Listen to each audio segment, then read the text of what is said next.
Okay, we are Parshas Korach, Tafshin Ayin Vav. First of all, the learning today is for the Refuah Shalema of Noah Sima Baschana Fega. Now being operated on as we speak.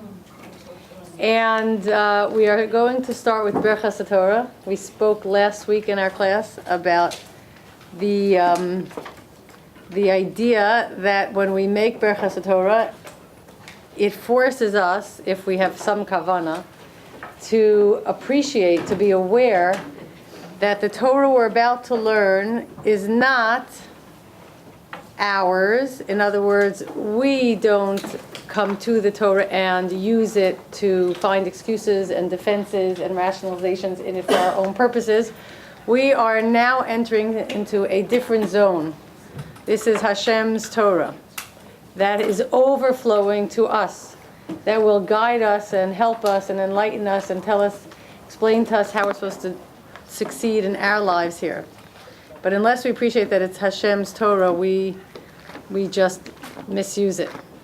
So that's what making the bracha does. It brings us, elevates us, and makes us recognize we're entering into, we're crossing a boundary into the zone that's beyond ourselves, but what we are very much a part of. So, Baruch atah Adonai Eloheinu melech haolam asher kiddushanu b'mitzvos v'tzivanu la'asok b'divrei Torah v'harevna Adonai Eloheinu es divrei sorascha b'finu b'fios amcha beis Yisrael v'nina nachnu b'tzetzeinu b'tzetzei amcha beis Yisrael kulanu yodei shemecha v'lomdei Torah sech l'shma Baruch atah Adonai malamed Torah l'mo Yisrael Baruch atah Adonai Eloheinu melech haolam asher b'char banu mikol ha'amim v'nasam lanu es Torah so Baruch atah Adonai noseinu Torah. Okay, remember we said that even though women are not chayav in the mitzvah of Talmud Torah, the reason we make Birchas Torah has nothing to do with that. It has to do with the fact that the Torah is entirely a revelation of Hashem, and whenever we speak of God's revelation, whenever we participate in that, we make a bracha on that. Okay? So, the good news is, the beginning of the good news is you all got this handout. It's not going to go up online just yet because it's not ready. But number one, Tanya Hammer, without whom this would definitely not exist, okay, has been in my house at 6 a.m. every morning, and we've been working on this for a while. And this is the I would say the model, the structure that we always work off. That we always work out. The ideas of Tzelem Elokim, the idea of the Eitz Hadas, the idea of Kayin and Hevel, the idea of our relationship to others. All of the fundamental building blocks upon which we build almost every shir are presented in order, hopefully, so far in this article. Now, what I'd like you to do is take this. Do not put it, this is not to be spread around. It's really just the beginning. You go through it. You put your notes on it. You see what it triggers in your mind. You come up with your applications of these ideas in different Torah stories and different halachas. And come back to me next week with your name on it and your phone number and your chedushim, your ha'aras, okay? I want you to tell me what you can add to this model, okay, this structure. What we're going to do is we're going to look at Parshas Korach through this model. Okay?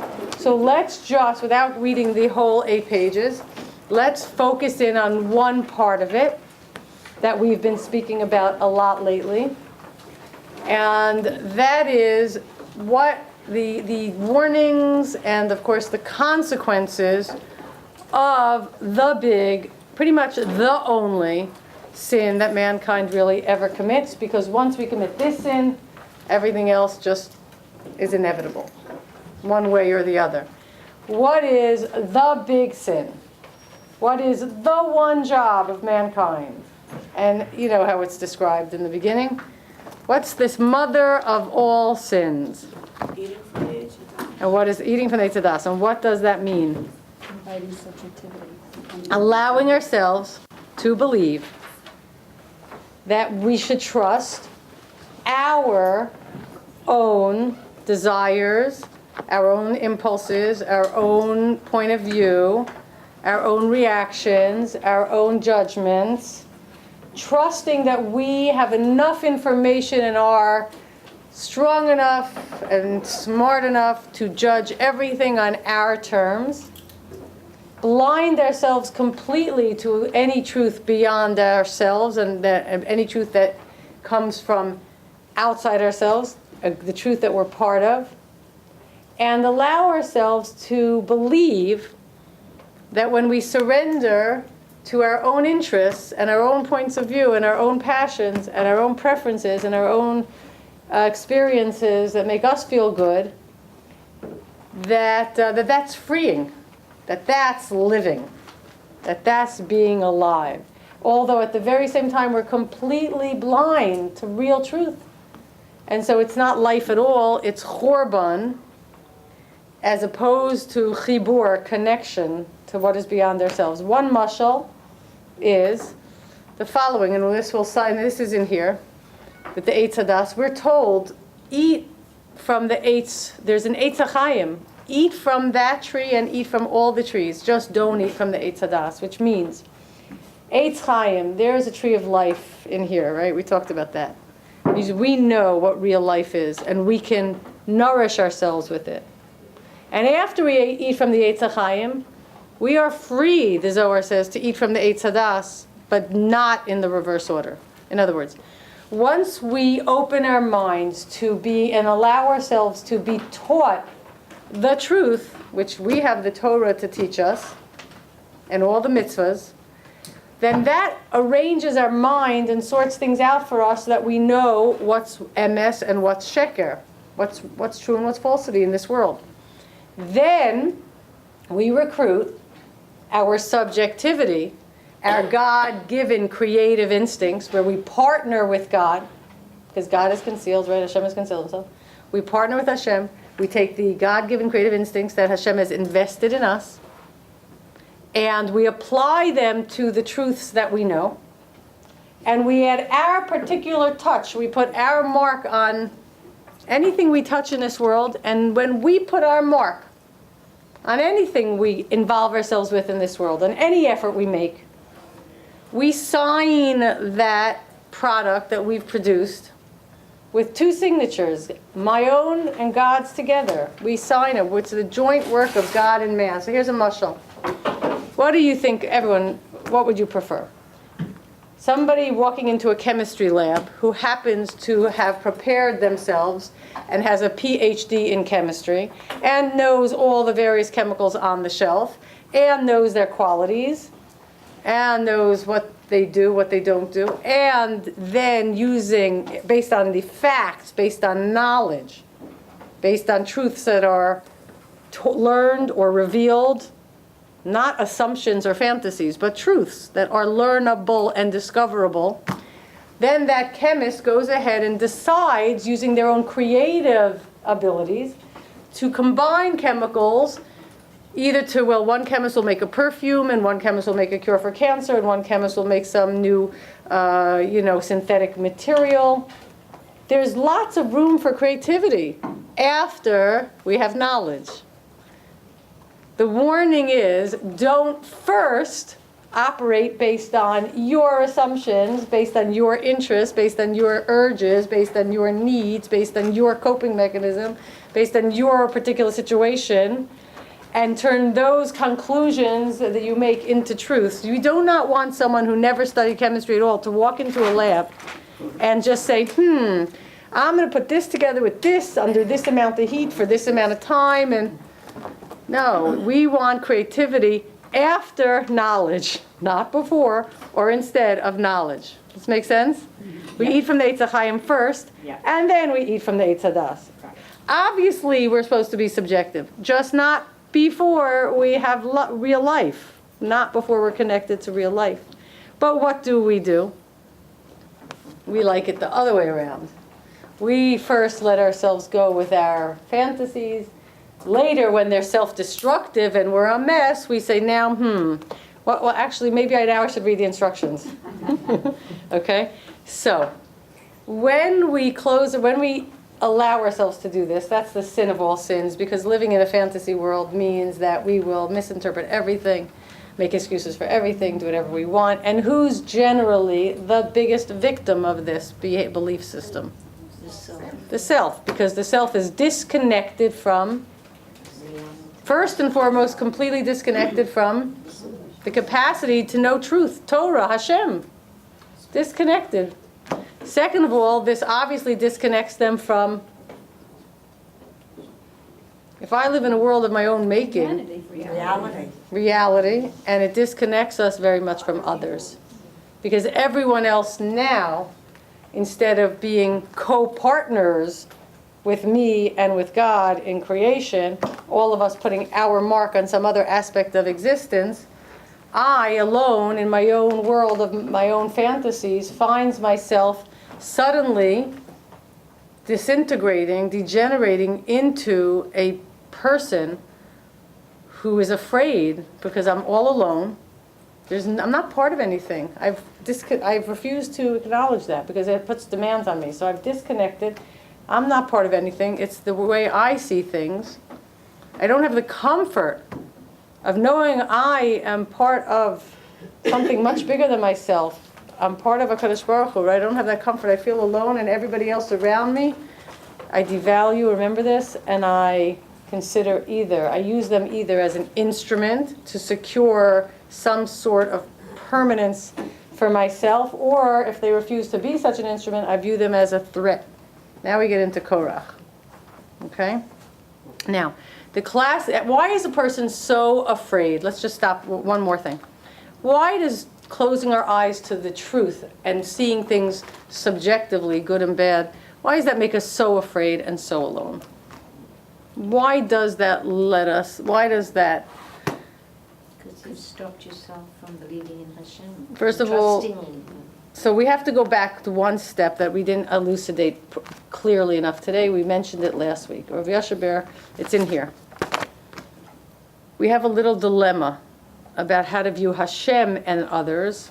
And then once we understand how Hashem relates to others, then we can understand how we relate to others and how disconnecting from Hashem and disconnecting from others is very, very dangerous for everybody. So we have a philosophical dilemma.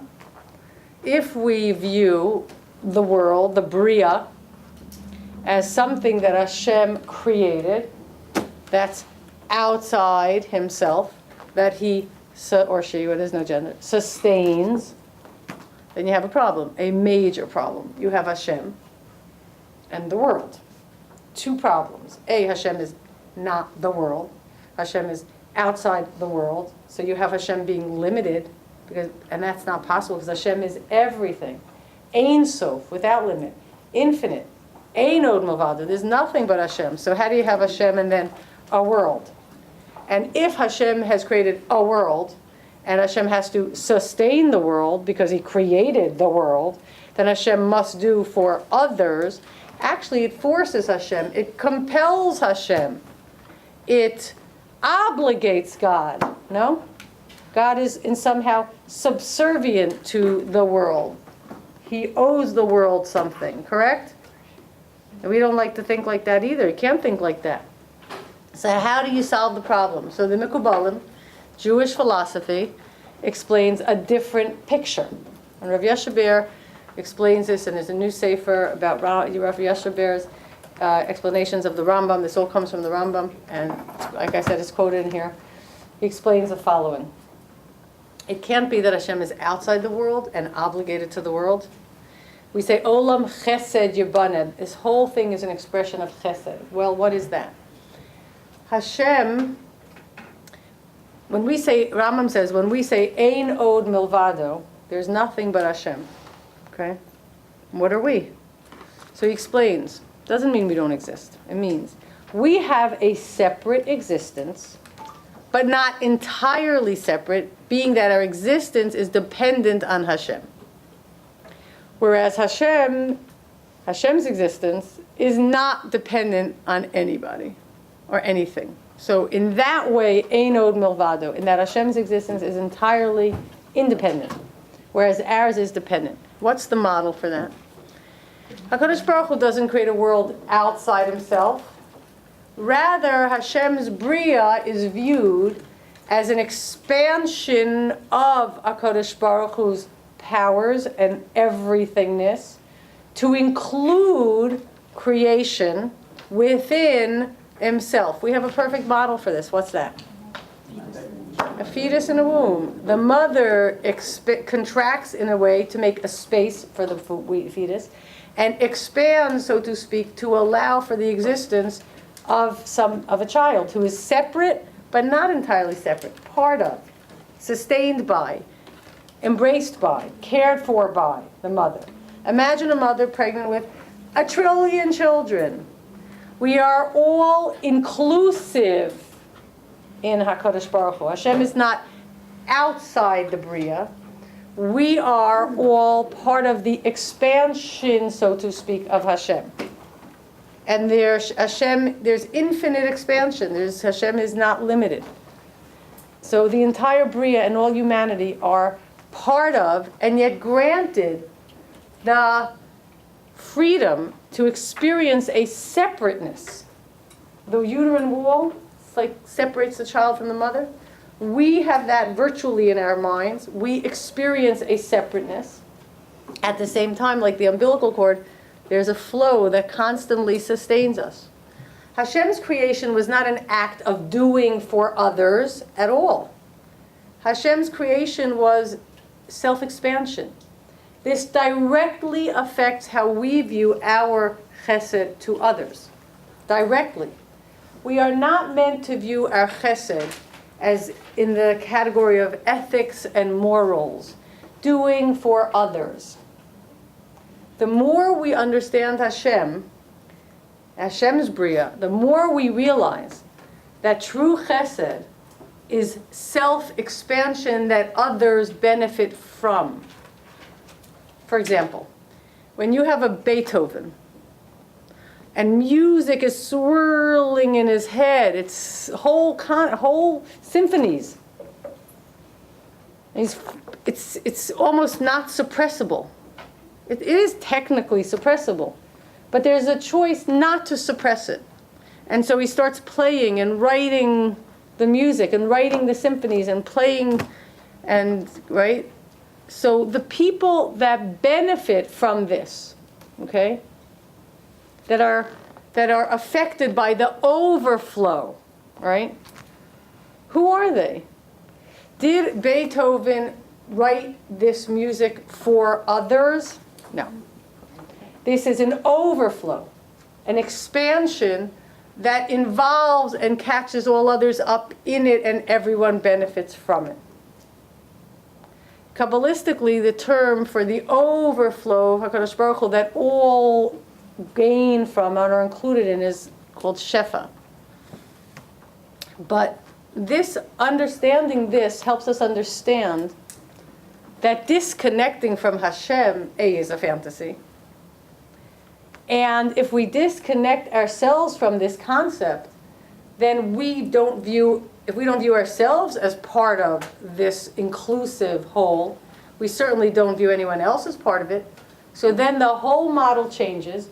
We are all swimming around in little bubbles of our own, all trying to survive on our own wits, doing our best. The more someone else has, the less I have. I need to survive, and I can't do it all myself, so I need your strengths. I need to hijack them. I become independent, but I need others, so I relate to them in a utilitarian way. I use them. And if they don't let me use them, I get rid of them. They're a threat. Right? That's Kayin. Right? That's what Kayin is. Kayin's offering to God was a utilitarian, act of profit loss calculation. I need rain and you are God, so here's the least I can do. Right? Because it's all about me. It's awareness, but not awareness of God. Right?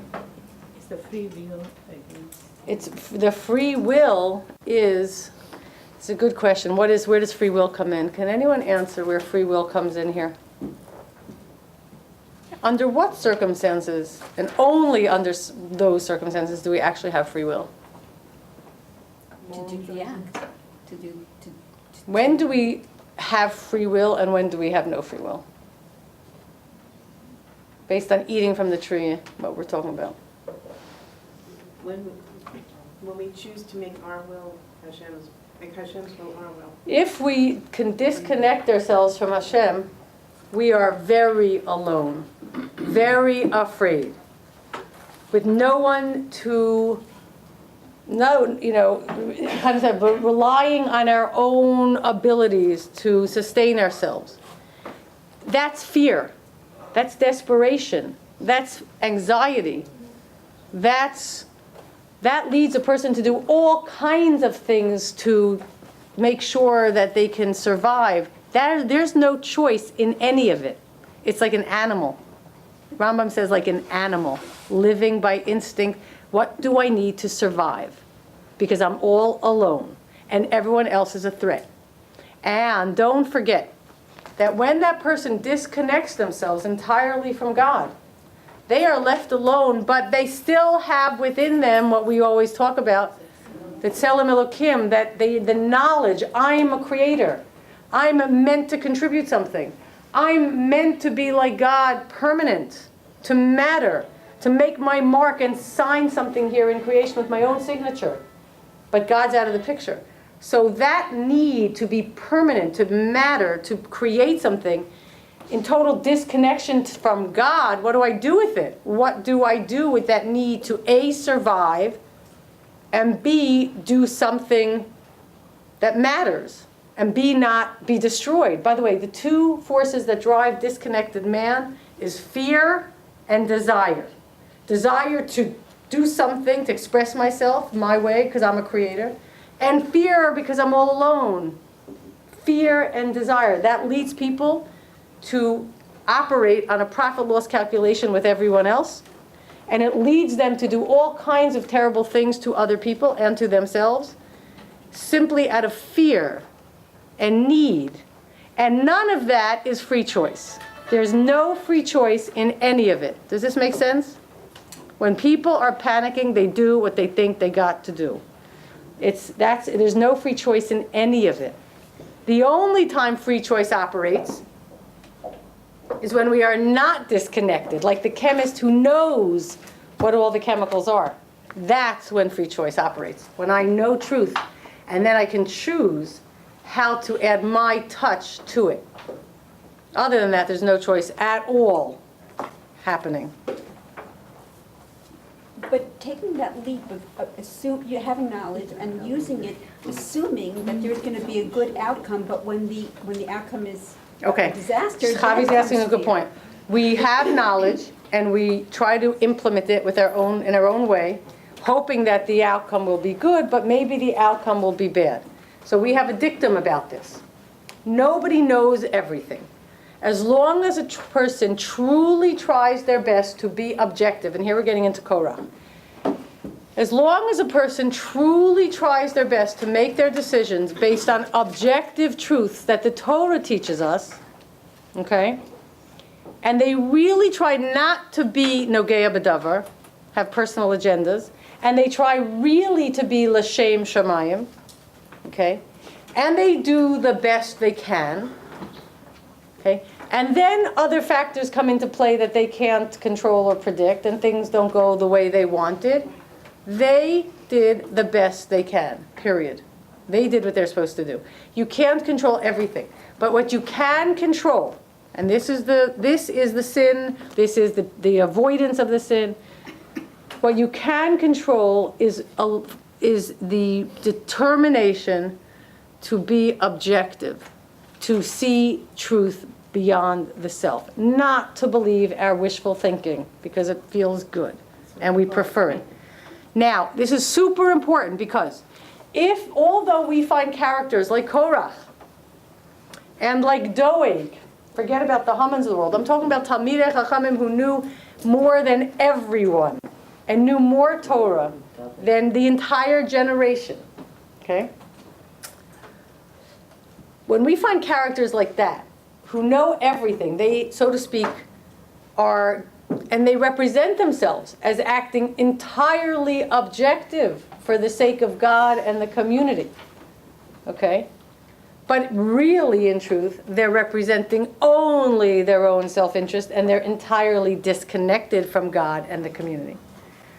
Their behavior, okay, scares us. And we say, if the greatest people can fall to this trap, what's the hope for us? And we wonder then, and this is a big discussion, can we trust any interpretation of the Torah from the greatest of the leaders, the greatest sages, the Tanaim, the Amoraim, the Rishonim? Can we trust any psak halacha? Maybe it's really just their own particular agenda that they're imposing on the law. By the way, there's many arguments. There are in the biblical criticism, and there's a whole area and many groups that would like to say that halacha is very subjective, and it's that person's own issues that they were relating to, and it's not objective. So then what do you do with the entire Torah and all of halacha? Can you trust anyone, anytime? And absolutely, positively, the Torah believes that yes, you can trust a person to operate objectively and remove themselves from the equation to the best of their ability, unless they take shochad, unless they're being bribed. Okay, yeah, that's why you can't be bribed. But technically, yes, we do trust people. How do you know when someone's trustworthy? How do you really know? It's interesting, because we don't vote on our poskim, like we don't vote them in, like a Supreme Court. How do you know? It's an assessment of the person that comes from usually a long 60, nobody makes it till they're 70 in our circles, you know. It comes from a long lifetime of living a life that in every way shows itself to be altruistic, humble. A person is humble. They do things that are right even if they don't benefit from it, or they maybe even lose from it. They admit the truth. They don't stand up on their ego. You know, classic examples of, you hear of all these great Torah teachers. Like Heshi's grandfather, Rav Shurkin, was famous for being one of the greatest Torah teachers in this country. I've had over the years, when, you know, with Heshi, and he introduces himself, and old men, venerable old men, Talmidei Chachamim, literally cry and say, I never had a teacher as good as your grandfather. He made us love to learn, made it so clear, was so interesting, was so dynamic, jumped on the desk, did all kinds of crazy things. But Rav Shurkin, famous story, once prepared a whole shiur.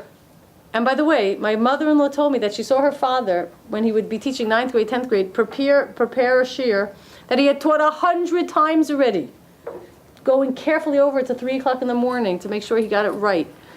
And he would prepare a shiur, and once in a while, somebody would raise their hand and say, well, the question you're bringing up in the Gemara, what about this? And he would listen and say, that's a good point. My entire presentation, I think, is wrong. Goodbye, and walk out. Totally be willing to say, I was barking up the wrong tree here. I have to present this differently. It is possible to be objective. Korach, in other words, not eating from the tree. Can we succeed at it? Yeah, we can, to greater and lesser degrees. But yes, even to greater degrees. We can eat from the Eitz HaChaim first, and then eat from the Eitz HaDas. The Zohar says they just ate from it before it was ripe. Too early. But can we do it? Is it doable? Of course it's doable.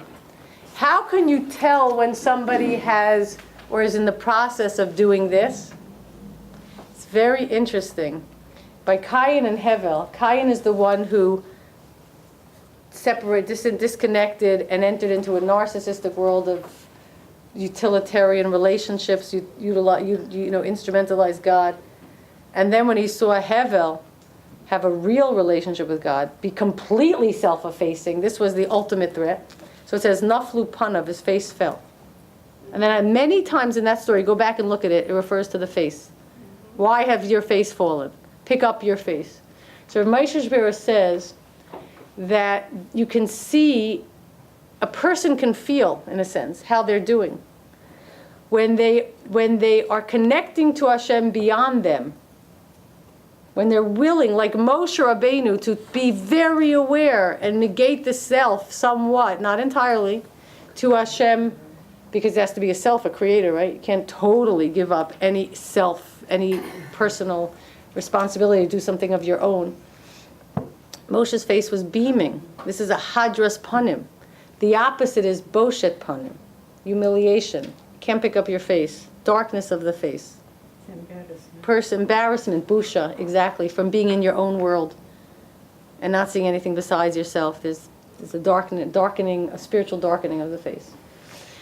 In any case, so you have these Korach characters and you have these Doeg characters who are so great, but because they've disconnected they do exactly what we just described. They take the Torah, they hijack it, and they find in the Torah excuses to defend their own interests. So what was Korach's intelligent argument for why he wanted to devalue and discredit Moshe as legitimate leader? Remember his argument? What was that argument? That the strings, what if the whole thing was blue? Why do you need a Why blue do you string? need a blue string? What's the mushal? That's the mushal. What's the nimshal? We all heard Hashem. We all opened our eyes and saw HaKadosh Baruch Hu. We all are totally connected to the truth beyond ourselves. We all see each other. He represented everyone, right? Everybody is holy. He was representing everybody. We all see our connection to Hashem and our connection to others. What do we need you to be separate, to be distinguished, to play a superior role and chew, and play, be the so-called middleman? What do we need you for? Okay, but look in Korach if you have it opened up. Perek Tes Zayin, Pasuk Aleph. Classic. Now we'll have a deep understanding of what this first word means. One word here. Vayikach.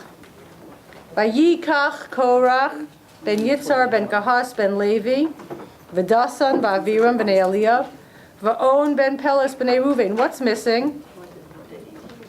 What's missing? Vayikach. And he took, and then it lists it. What did he take? What does Rashi say?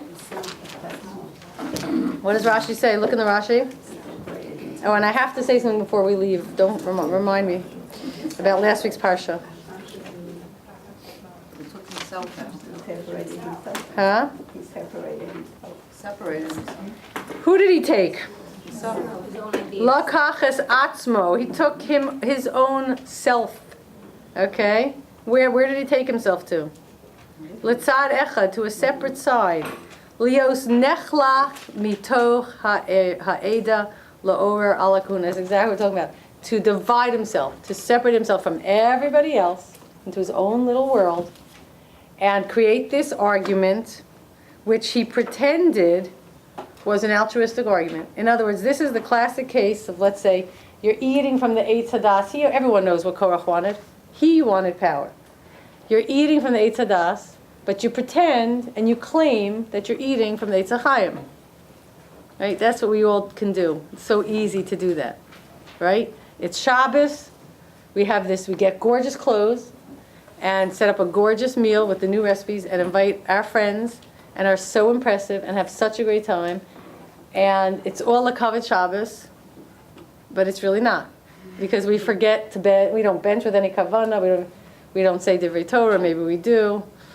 But the question is this just having a good time and using the Torah? Kind of Torah provides the environment for it, like a nice setting, Torah adds ambiance to our life. It's very nice to have Shabbos.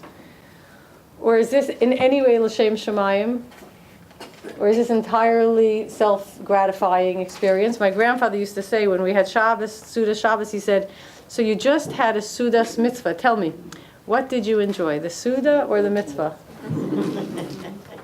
So here he decides to separate himself and divide himself from the whole. Okay, and not only did he divide himself, but if you look forward, nechlak mishar ha'eda lahachzik b'machlokas. He refused to give it up. He was determined to see this machlokas through. Okay? He wanted to create a division. He wanted to divide the people. Who does this sound like? Moshe was a threat to him. Who does it sound like? Kayin, right? Kayin owned, so to speak, the whole world. Korach is described as the richest person of all the Jewish people. Somehow or other, he was the richest. He had everything. Power, money is power, power is influence. Right? People get caught up with their role of creator. I have so much to create. I am so full of enormous powers and influence and energies and talent. I should be given an opportunity to completely express my creative instincts. I am fully Kayin. Kayin is kaniti. I have acquired. I have established myself. I have what to do here, what to give. And it's true. A person is meant to feel overflowing with abilities and ideas and truths and power and influence people. But when therefore there is no more room for anyone else and everyone else becomes a threat, and we want to discredit good people doing good work like Moshe Rabbeinu, so that we can have more, of a forum, right? Then there's no limits to this. It ends up in Haman. It ends up in total destruction. Now let's focus on this. Moshe Shapiro says in Mima Makim that Korach and Moshe, okay, were both operating in the Kayin Hevel zone. And he points out an aspect of Hevel that we have not spoken about yet. We did stress that Hevel was able to completely negate himself to HaKadosh Baruch Hu, correct? He truly connected. And we said that was beautiful to Hashem. Vayisha Hashem el Hevel. Remember that? Hashem delivered Hevel from the pitfall of the big mistake, the eating from the tree, of what eventually becomes narcissism, Haman, or anywhere in the range between us and that. Right? But on the other hand, there's a very basic question. And I just want to add, remember Professor Eitan Darshuv in his article stresses about how that capacity is a gift and a privilege that Am Yisrael have because we had Har Sinai, because we got the Torah. We also have the capacity to be nosha, to be delivered. Ashrecha Yisrael am nosha b'Hashem is the last words of Moshe. It's a very interesting thing that we haven't focused on. Hevel succeeded, but Hevel barely appears. He comes and he goes. He's so fleeting, as we said. Leaves nothing after him. No children, no cities, no monuments, no inventions. He barely appears in the Torah. He's here and he's gone, and he vanishes and he disappears, right? And yet at the same time, what he did is considered a great accomplishment, among the greatest. It's odd. Rav Moshe Shapiro explains that Hevel is the other extreme in us, which is entirely self-effacing, to the point that we deny or opt out of our responsibility to find ourselves and our unique talents and what we can do, and let God's will take over us, and not act, and not take responsibility, and not use our brains and think and do things. For example, the person that says, in Germany, a person, my husband's grandfather saw in Russia, things are going down, we need to get out of here. So in 1936, he started looking for a job. Had he gotten his job in South America, where he first went to be interviewed by German Jewish congregations, I'd be South American, or had he gotten his job in Israel, where he went afterwards, I'd be a Sabra. But he didn't. He got a job in Baltimore, so he ended up being American. And when he was leaving, when he was picking up his family in 36, saying, I got to get out of here, and whatever that involved, like get my kids, be refugees, be in a foreign land, the whole thing, leave my parents, flee, the whole thing. A young man came to him to ask for a letter of recommendation because he was applying for the position of Rav that my grandfather was vacating in a town called Darmstadt. And actually it was in Ischenhausen, I'm sorry, a town called Ischenhausen. And my grandfather said, don't get a job, you need to leave, not get a job here. He says, no, this week, we do what we have to do, we do our mitzvahs, we do our tafkid, and Hashem will run the show, and everything's b'dei shamayim, and that was it. This was an attitude of a lot of people.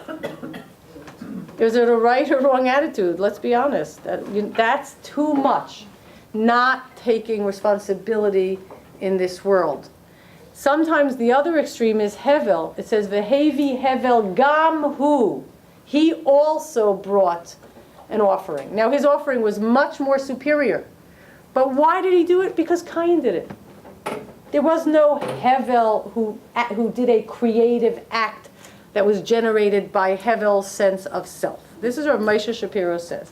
I just want to read it. Hashem favored him, right. It was a better, But he didn't save him. but there was he didn't missing, save but it him. wasn't perfection, and that's why Hevel doesn't exist. It's the lack of self. So here's what Moshe says. He says, "Vehevel hevi gam hu mibcharot sono, u'mivaer bezeh hamaharal." The Maharal says, "Ki Hevel milashon Hevel she'eno klum." It's nothing. Shehu nimshach acharei Kayin. He's just kind of following Kayin's lead, who offered first. V'lo asa et oto maaseh mikoach biladi, and he didn't do this from his own, as his own personal creative act, from his own strength. Kimi shebilade osei kafi atzmo lo nimshach acharei maaseh zulto. A person who operates from his own place is not drawn after everybody else, doesn't do what everybody else does. So he says, Nimtza kol ki b'hanhagato zot hochiach Hevel. This type of behavior we learn from Hevel, the possibility to totally negate, oneself. The absolute opposite of the ani of Kayin. And Hevel had no boundary to this, he says. To Hevel, there was no boundary to this. He was completely mivatel. So, Rav Moshe brings down that the child Shais, Shin Saf, Shais. What word do we know that has that as the root? Shais. Even Shasiya, the foundation stone. Shais is the proper balance between the two. Moshe Rabbeinu was entirely self-effacing. He was the greatest prophet of all prophets because he could see Hashem clearly. He didn't get in the way. He was the Av Shel Kol HaNeviim. At the same time, Moshe's awareness of Hashem also made him the most deeply aware and sensitive and caring to all others. He told Hashem, if you don't forgive Am Yisrael, wipe me out of the Torah. I have no interest in existing without them. And we'll learn next week how he hit the rock for Am Yisrael. You remember that. At the same time, Moshe was not entirely Hevel. He's like Hevel, but he's the perfection of Hevel. Because Moshe also knows who he is and knows he's the manhig. And he says to Korach, I will prove that Hashem sent me and I did not do anything on my own. I will ask God to do something that has never been done to prove my point that I am the true manhig. He's not totally self-effacing. This nace that Moshe does, Moshe asked for it to prove his nevuah.